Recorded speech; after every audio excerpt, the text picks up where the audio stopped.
Setup आज थोड़ा सा मर्की है क्योंकि बहुत चीज़ें हैं, लेकिन एक चीज़ क्लियर है, हमारी मार्केट में डीआईआई की बाइंग और एफआईआई की सेलिंग ये रोज़ का एक मामला है। डीआईआईज ने करीब करीब 2000 करोड़ खरीदे, एफआईआईज ने 1600 करोड़ बेचे, और जितना डीआईआईज जो एफआईआईज बेच रहे हैं उससे ज़्यादा डीआईआईज खरीद रहे हैं और ग्रॉस नंबर्स भी मैच हो रहे हैं। तो पैसे की ताकत है हमारे पास अब, हमारे डोमेस्टिक मनी की।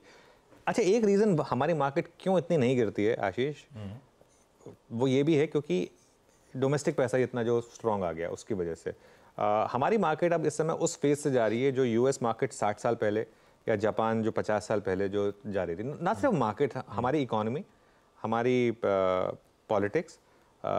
देखिए, अब 2047 तक हम एक डेवलप्ड नेशन बनने वाले हैं, तो स्टॉक मार्केट ऑब्वियसली उससे पहले उसको पूरा प्राइस इन करेगा। इसके लिए मेरा एक व्यू ये है कि अगले 20 साल में निफ्टी जो है वो 4 से 5 लाख तक पहुंच सकता है। ठीक है, Nifty, forget about Sensex, 5 lakh possible है। अब अगर 5 लाख की निफ्टी है तो आप चाहे 22,000 पे ले रहे हैं, चाहे 18,000 पे ले रहे हैं, चाहे 30,000 पे ले रहे हैं, उससे कुछ फर्क नहीं पड़ता। लेकिन हाँ, अगर आप ट्रेडर हैं तो आपको हर 30-40 पॉइंट मैटर करते हैं। तो इसके लिए हम सेटअप डिस्कस करते हैं। इंडेक्स फ्यूचर्स में कल बाइंग हुई है करीब करीब 678 करोड़ की, लेकिन अच्छी चीज़ हुई है, स्टॉक फ्यूचर्स में सेलिंग आ गई 1600 करोड़ की। तो ये मुझे सेटअप को थोड़ा सा अच्छा बना देती है, क्योंकि आज एक गैप डाउन हो रहा है तो स्टॉक्स थोड़े से ओवरसोल्ड हो जाएंगे आज गैप डाउन के बाद, वहां से रिकवरी आने के चांसेस होते हैं। विद इन इंडेक्स फ्यूचर्स दोनों में बाइंग हुई है। वैसे बैंक निफ्टी में 32 करोड़ की, निफ्टी फ्यूचर्स में 648 करोड़ की, और कल लॉन्ग जुड़े हैं, कल 5250 लॉन्ग जुड़े हैं, शॉर्ट्स कटे हैं कल 910, और अब हम ऑलमोस्ट इवन स्टीवन आ गए हैं। जितने लॉन्ग उतने शॉर्ट वाला मामला बनता जा रहा है। ऑलमोस्ट 47% लॉन्ग, 53% शॉर्ट है हम इस समय। बस एक चीज़ जो सेटअप में मुझे 3-4 दिन से तंग कर रही है वो इंडिया विक्स है। इंडिया विक्स बहुत ज़्यादा कॉम्प्लेसेंसी जोन में आ गया है, ऑलमोस्ट एज ए मार्केट गिर ही नहीं सकता, इस तरीके का इंडिया विक्स हो गया। 3.5% कल भी गिरा, 11.65 पर आ गया इंडिया विक्स।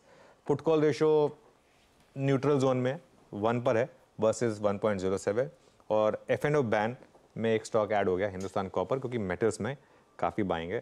तो सेटअप को आशीष हम एक काम करते हैं, न्यूट्रल लेकर चलते हैं विद स्लाइटली पॉजिटिव बायस, क्योंकि एक्सपेक्टेशन है कि अगर गैप डाउन आता है तो उसके बाद शायद एक शॉर्ट कवरिंग पॉसिबल है। अरे ये तो हो गया आज का सेटअप। आज मैं एक सेटअप में एक चीज़ और जोड़ रहा हूँ। सेटअप थोड़ा अलग है, लेकिन इसको यहीं डिस्कस कर लेते हैं। जो हमने हेडलाइन में डिस्कस किया था, लॉट साइजेस चेंज हो रहे हैं। ये बहुत इंटरेस्टिंग है क्योंकि निफ्टी का लॉट साइज अब चेंज हुआ है। देखिए क्या होता है, एक्सचेंज की कोशिश होती है कि जो कॉन्ट्रैक्ट साइज है वो रहना चाहिए between 5 to 6 lakh, 5 to 6 lakh के करीब मोटा मोटा रहना चाहिए। अब हुआ क्या था कि निफ्टी में इतनी बड़ी रैली हो गई थी। पहले तो बता देते हैं कि चेंजेस हुए क्या हैं। मिड कैप सेलेक्ट और निफ्टी फाइनेंशियल सर्विसेज और निफ्टी, इनका लॉट साइज घटा है। बैंक निफ्टी के लॉट साइज में कोई चेंज नहीं हुआ है, मई सीरीज से ये लागू हो जाएंगे। अब लेकर आइए आप एग्जिस्टिंग लॉट साइज और नए लॉट साइज। निफ्टी में पहले था 50 का, अब वो हो गया 25 का। मिड कैप सेलेक्ट में था 75 का, और 75 बहुत ख़राब होता है। मतलब आप ट्रेडर से पूछेंगे ना, उनका मतलब बहुत प्रॉब्लम होती है उनको, क्योंकि क्या होता है ना, आप 1000-2000 इस तरीके के ऑर्डर डालते हैं, आप उसमें 75 में वो फिर आप किस तरीके से एडजस्ट करें, तो वो अब 50 हो गया। और फिर निफ्टी का 40 था, वो 25 हो गया। बैंक निफ्टी का उतना ही उतना रखा उन्होंने, आई थिंक 15 है बैंक निफ्टी का। अब मौजूदा कॉन्ट्रैक्ट साइज कितना था, देखिए, निफ्टी का पहले था 11,22,000 का, अब वो हो गया 5,61,000 का।